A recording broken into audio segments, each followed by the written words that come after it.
February 17, 1963. Wilmington, North Carolina. The winter was unusually warm that year. The sun cut through the clouds like it was spring already. In the small coastal town of Wilmington, a city humming with old Southern rhythms and quiet modesty, a child was born who would one day rise far above the streets he first crawled on. Michael Jeffrey Jordan. He came into the world as the fourth of 5 children in a close-knit family.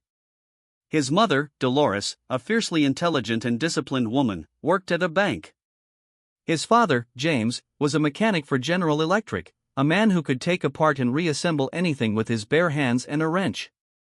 From a young age, Michael's household was a place of order, faith, and competition. They weren't wealthy, but they didn't feel poor either. What they had, they earned. What they didn't have, they worked toward. And in the middle of it all was a wiry little boy with quick feet, sharp eyes, and a restless spirit. In the backyard, James Jordan nailed a wooden backboard to a telephone pole and hung a hoop with a rusted rim. The ball they used was more worn leather than air. The court was patchy grass and dirt with a thin slab of cracked concrete under the basket. It might as well have been Madison Square Garden. Michael and his older brother Larry played for hours in the heat and in the cold, under sunlight and under stars. But no matter how hard Michael tried, no matter how fierce the battle, he almost never won. Larry was relentless. Faster. More experienced. And Michael? He would cry. Loud, heavy tears. His mother would scold him for being so emotional, but she never discouraged the passion. In fact, she saw it for what it was, the seed of something greater. Michael hated to lose, Dolores said. He'd fight until the end, even if he knew he couldn't win. That early exposure to defeat, to being outdone, didn't crush him. It molded him. Laney High School. Sophomore year. He stood outside the gymnasium bulletin board, heart hammering against his chest. The list had been posted, names of those who made the varsity basketball team. Michael's eyes scanned it once. Twice. His name wasn't there. He blinked hard, like maybe the letters would rearrange themselves. They didn't. His friend, Leroy Smith, had made the cut. Smith was 6'7". Michael was 5'10", lanky, and still growing into his limbs. He jogged home that day, stormed into the house, and collapsed on his bed. Tears streamed down his face. He'd been cut. It felt like a betrayal. Like someone had taken away the thing he wanted most. His mother found him like that, fists clenched, red-eyed, chest rising with fury. She didn't coddle him. She told him, "You've got 2 choices. You can quit, or you can prove them wrong." That night, Michael made a promise to himself, a quiet, personal oath: this would never happen again. The next morning, before the sun even hinted at rising, Michael was up. Running. Sprinting up and down the block. Shooting jumpers in the cold. Practicing footwork with chalk lines on the concrete. That wasn't just practice. It was punishment. Every missed shot on the court was a replay of that rejection. Every drop of sweat was payment toward something bigger. He didn't just want to be better than Leroy. He wanted to be better than everyone. And he was growing. Inch by inch, his body stretched. By junior year, he was over 6'3" and could leap higher than anyone else on the team. His legs were springs, and his confidence had become armor. When he finally made the varsity squad, he didn't just make it, he dominated it. And by his senior year, Michael Jordan was a name whispered by recruiters from across the nation. He scored 40 points in games like it was nothing. He ran the floor like it was a canvas, painting with crossovers and thunderous dunks. And somewhere in Chapel Hill, Coach Dean Smith took notice.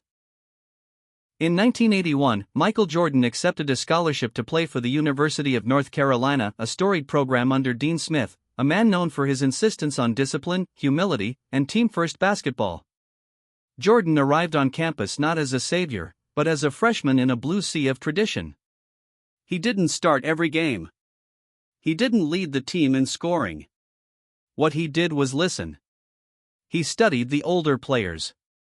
He watched how Coach Smith demanded sacrifice from stars and benchwarmers alike. Michael adjusted. He learned how to defend, how to pass, how to win without always scoring. It wasn't easy. He had spent the last 3 years being the center of the universe. Now he had to orbit around others. But something bigger was coming. March 29, 1982. NCAA National Championship Game. North Carolina vs. Georgetown. The Superdome in New Orleans buzzed with electricity. The crowd roared. The lights were white hot. North Carolina was down by 1 with under 20 seconds to play. The ball was worked around the arc.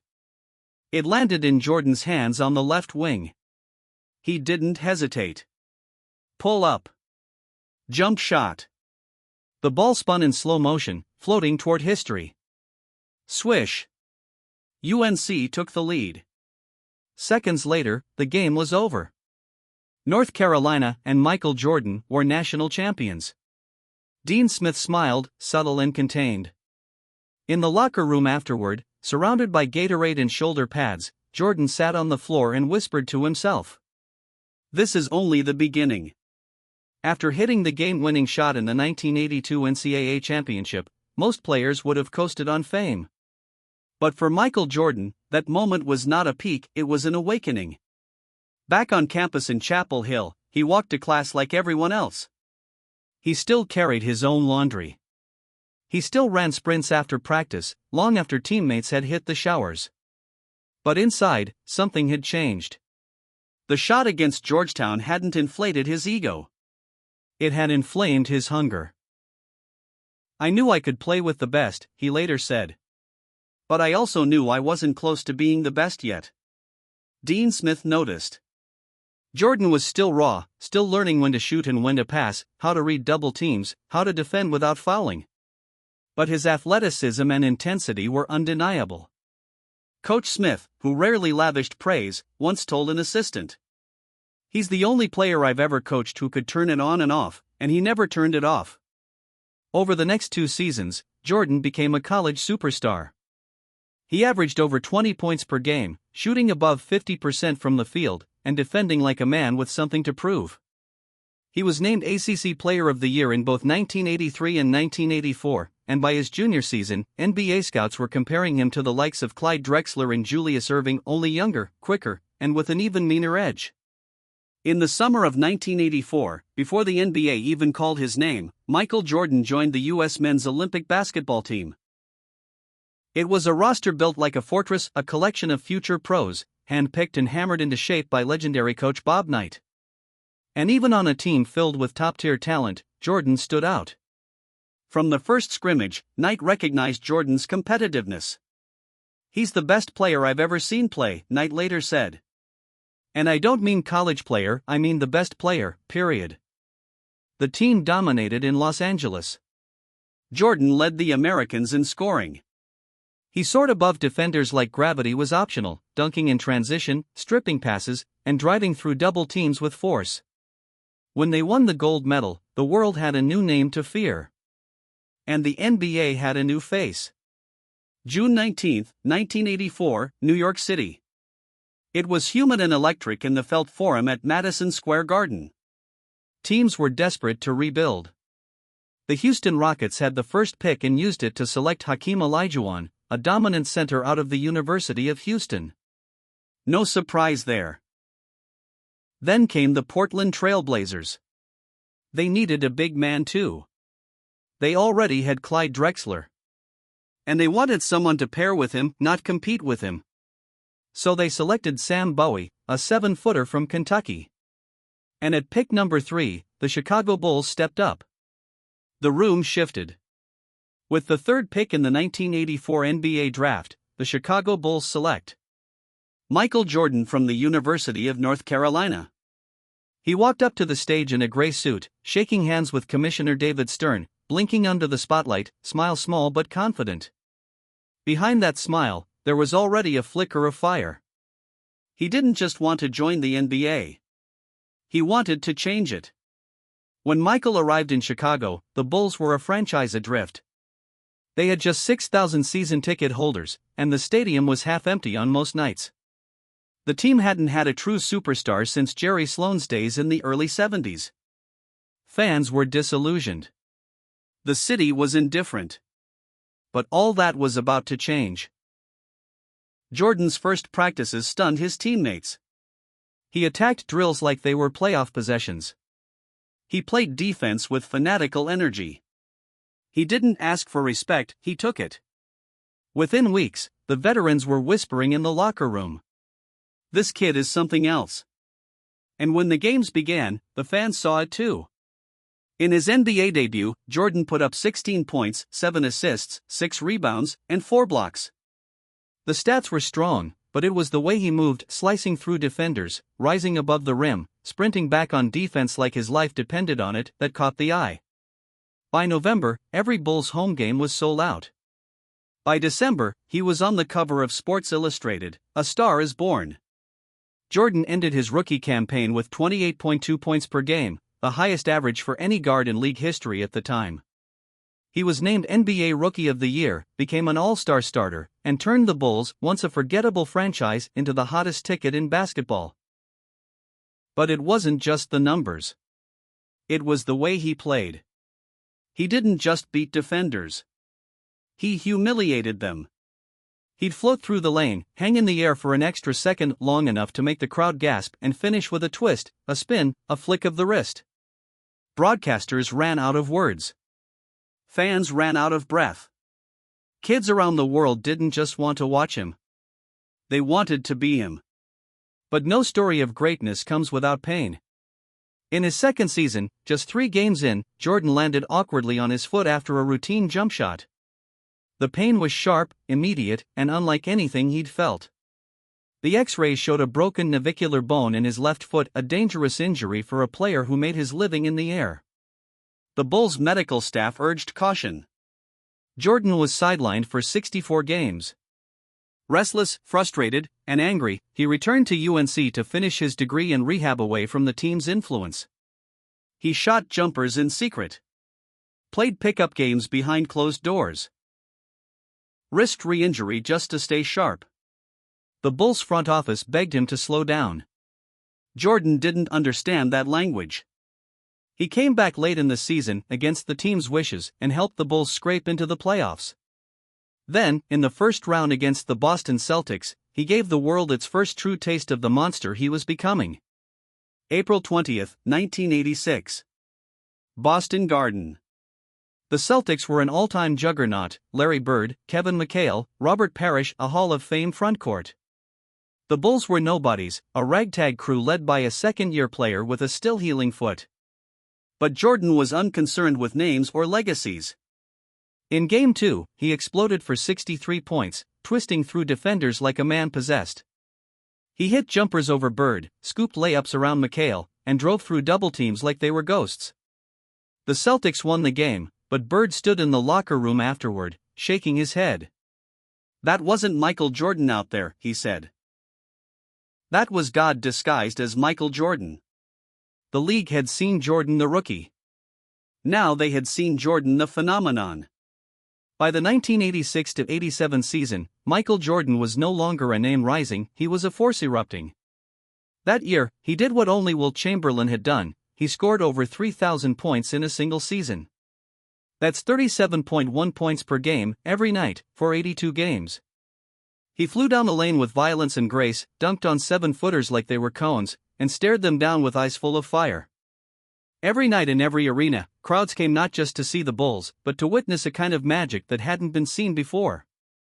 And yet, for all the acrobatics, all the game winners, all the jaw-dropping stat lines, the Bulls kept losing. They were bounced out of the playoffs year after year by better, more complete teams. The Celtics, the Bucks, the Cavaliers. But above them all stood a wall of pure steel: the Detroit Pistons. The Pistons weren't just another basketball team. They were a gang in jerseys led by Isaiah Thomas, with enforcers like Bill Laimbeer, Dennis Rodman, and Rick Mahorn. They played dirty. They played hard. They played to destroy you physically and mentally. And they hated Michael Jordan. He was everything they weren't: elegant, praised, beloved, destined. So they built a blueprint to stop him. It was called the Jordan Rules. Every time he touched the ball, hit him, trap him, foul him hard, tire him, force him to pass, put him on the floor, over and over and over. They beat him up for 3 straight postseasons. In 1988, in 1989, and worst of all, in 1990, when the Bulls were just 1 win away from the finals. Game 7. The Palace at Auburn Hills. Jordan scored, but the Pistons bruised and battered the rest of the Bulls into submission. And when the clock hit 0, Jordan sat at his locker, drenched in sweat and silence. He didn't cry. He didn't scream. He simply stared at the floor. And whispered, "Never again." That summer, Michael Jordan transformed. He was already fast. Already explosive. Already surgical with the ball. But he wasn't strong enough to take the beatings. Not yet. So he turned his body into a weapon. He partnered with Tim Grover, a little-known strength coach in Chicago, and for the first time, Jordan lifted like a man possessed. Not just to gain muscle, but to build armor. Grover put him through Olympic lifts, resistance circuits, core work, even martial arts conditioning. 6 days a week. No vacations. No shortcuts. By training camp, he had gained 15 pounds of muscle, all while maintaining his speed. This was a new version of Jordan, stronger, meaner, unshakable. And as he remade his body, the Bulls front office remade the roster. They brought in Scottie Pippen, a do-it-all forward with a long reach and quiet killer instinct. Horace Grant added muscle inside. John Paxson became a clutch shooter. And on the sidelines, a philosopher with a grizzled beard, Phil Jackson, replaced Doug Collins as head coach. Phil brought something different. A calm. A vision. And a system, the triangle offense. At first, Jordan hated the triangle. It demanded trust. It meant giving up the ball. It asked him to sacrifice shots so others could grow. But Phil Jackson was patient. And relentless. He framed the offense not as restriction but as freedom. Jordan began to see it, the way the triangle created spacing, open lanes, kept defenses guessing. It turned Jordan into a weapon within a machine, not a solo act. It allowed Pippen to blossom. It made the team more dangerous than ever. And Jordan? He still scored, but now, he led. By the time the 1990-91 season began, the Bulls were not just contenders. They were predators. The playoffs arrived like a storm. First, they swept the Knicks. Then, they dismantled the Sixers. And standing between them and the finals again were the Detroit Pistons. Same bruisers. Same tactics. Same fury. But this time, the Bulls didn't flinch. Jordan took hits and didn't fall. Pippen played Isaiah Thomas to a standstill. The Bulls didn't just beat Detroit. They swept them. And as the final seconds ticked off the clock in Game 4, the Pistons walked off the court early, refused to shake hands. Jordan didn't care. He was already looking ahead. The finals. Finally. 1991 NBA Finals. Los Angeles Lakers vs. Chicago Bulls. Magic Johnson, the face of the 80s. Showtime. 5-time champion. Smiles and no-look passes. Michael Jordan, the heir apparent. Hungry. Ruthless. Untested in the finals. Game 1, Magic outfoxed them. The Lakers stole home court. Game 2, Jordan came alive. In the second quarter, he soared through the paint, switched hands mid-air, and laid the ball in a move that left defenders frozen and announcers speechless. That became the move, one of the most iconic moments in finals history. The Bulls didn't lose another game. In Game 5, on June 12, 1991, Jordan leapt into the air, grabbed the final rebound, and held the ball as the buzzer sounded.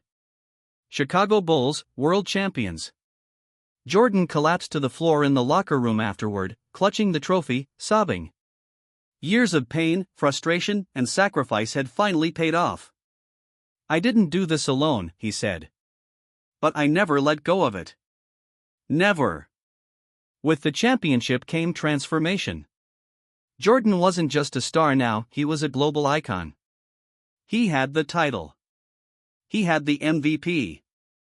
He had the commercials. The posters. The shoes. But he didn't slow down. The hunger, if anything, grew sharper. There were more mountains to climb. And Jordan never stopped climbing. The 1991-92 season began not with a question, but with a challenge. Could Michael Jordan and the Bulls do it again? History said no. Very few champions repeated. The wear of the long season, the weight of the target on their backs, it destroyed most contenders. But the Bulls? They didn't just come back. They came back better. Jordan was now playing at the height of his powers, leaner, stronger, and more surgical. He averaged 30.1 points, 6.4 rebounds, 6.1 assists, all while guarding the opponent's best player, leading film sessions, and setting a tone of absolute intolerance for laziness. He held everyone to the same brutal standard he applied to himself. In practice, he bullied teammates into greatness. In games, he picked opponents apart like a grandmaster dissecting pawns. And in the playoffs, the Bulls marched again. They steamrolled the Heat. Took down the Knicks in a gritty 7-game war. Then, in the conference finals, they beat the Cleveland Cavaliers in 6. It was back to the finals. This time, they faced Clyde Drexler and the Portland Trail Blazers, a team many said had the real answer to Jordan. The debate raged, Clyde or Mike? Who was the better shooting guard? Jordan heard the talk. He never responded. He waited for Game 1.